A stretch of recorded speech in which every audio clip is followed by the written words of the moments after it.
Is learning more tonight about an all-day barricade situation at a house in Randallstown. Baltimore County Police say a woman was shot and killed after she threatened officers with a gun while holding a young child hostage. That child also hurt in the standoff.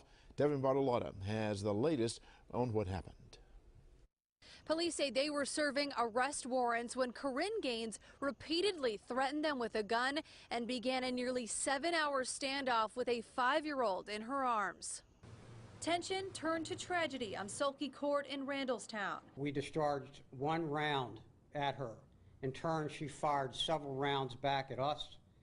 We fired again at her, striking and killing her.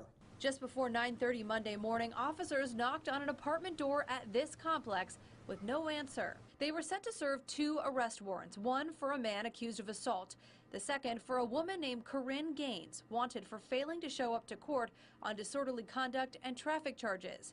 After waiting 10 minutes and hearing voices and crying children on the other side of the door, police got a key. Upon opening the door slightly, the officers could clearly see a female seated on the floor that they recognized to be the female wanted in the arrest warrant.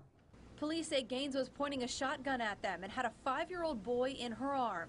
That's when a man in the apartment took off with a 1-year-old boy and a standoff with the woman began.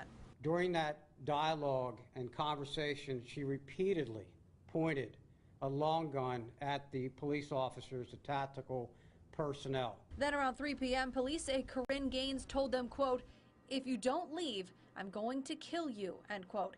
And gunshots were exchanged, leaving 23-year-old Gaines dead and the 5-year-old with a gunshot wound.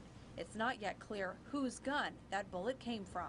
Again, that little boy is expected to be okay. Police have not told us the relationship between he and Gaines.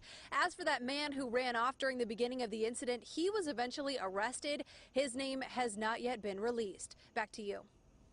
And police have not yet determined if any of the officers involved were wearing body cameras. A new development in the case.